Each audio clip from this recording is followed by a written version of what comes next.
I'm here with Brazosport Independent School District's Assistant Superintendent of Teaching and Learning, Dr. Sandra McCoy-Jackson, and the Director of Career and Technical Education, Jennifer Edenfield.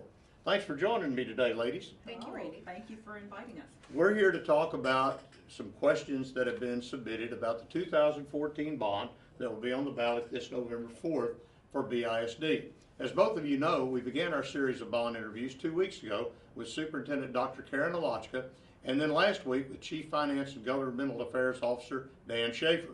They both answered questions that some folks had been asking about the 2014 bond that's going to be on the ballot November 4th, and now some questions have come in that fit more into your areas of expertise. Are you ladies ready to answer some questions? Yes, we are. We're ready to answer some questions.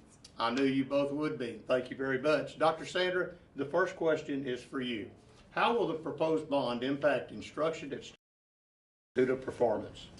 It's going to make a huge difference. Teaching and learning has changed in the last 50 years, but yet our buildings have not.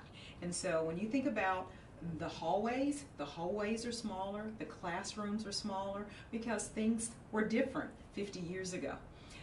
Today, we need more room to spread out. Students have projects that they bring to school, that they work on at school, so we need that environment. Not to mention, teachers really need the environment because they need to be able to spread out and they need to facilitate instruction more. That requires more space within the classroom.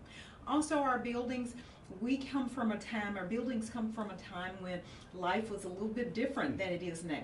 Safety is a huge concern, and so therefore the open environment that we have within our schools, they're just not appropriate now for what we need for classrooms and for our outside of our buildings, the campuses. It's great information. Thank you, Dr. Sandra. But couldn't we just fix the older schools? That sounds like a really good idea to do that. And as I said, some of our schools are 50 years old and from a different environment. And so therefore, codes have changed in 50 years. Wiring has changed.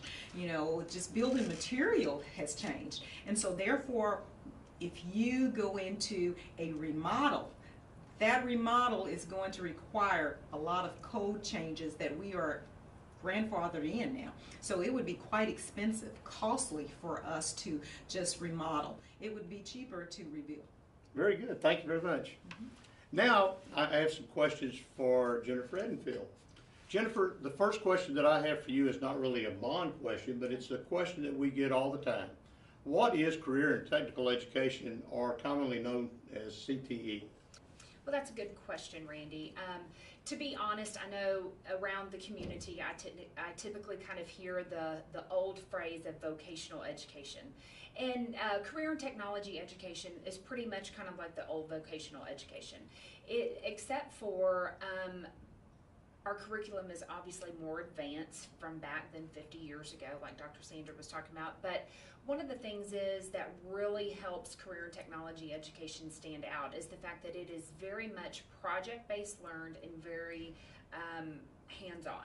And so those kids get to experience those lifelong lessons. For example, in welding, cosmetology, they are out there and they are learning those things now and are able to possibly get additional certifications where they're able to go out into the workforce.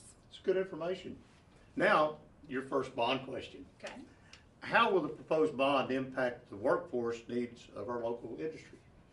Well, the way that it's going to impact our workforce is that, again, we are providing those kids the opportunity with those hands-on experiences where they can get those certifications. So I know especially right now within this area, you know, it's booming. You've got Dow adding some plants, things like that, different areas. And so hopefully we will be able to supply those companies and those businesses with kids that are able to go into the workforce. Very good. So for our business partners, the big picture would be? Well, the big picture is that with this bond, we're going to be able to update our labs and our facilities within the career and technology area. And so with doing that, we will be even more able to equip our kids with more knowledge and be able to give them even better hands-on experiences. so that when they do go out into the workforce, they have a lot more knowledge. And so one of the things that we are doing is we're really looking to push internships and some mentorships with our business partners. And so we're hoping that that will allow those kids an opportunity to go and work with our businesses. Very good. Now, Jennifer, how can our business and industry partners find out more about the CTE as it is now and the enhancements that we made if the bond passes? Well, that's a great question, Randy. To be honest, our business people, they really just, in our community, they need to go to our website, which is www.brazosportisd.net.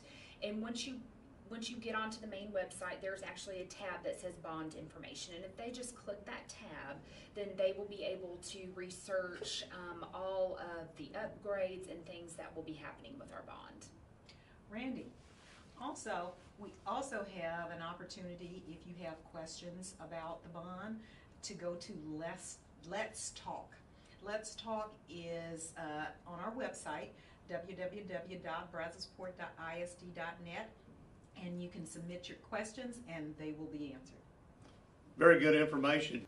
And we'd like to remind you folks that you can call us, you can come visit, and if you'd like a tour of the schools, let us know. We'd be happy to oblige. I'd like to thank Dr. Sandra McCoy-Jackson and Jennifer Edenfield for joining me here today for this proposed BISD 2014 bond interview. Our next bond interview will be posted next week.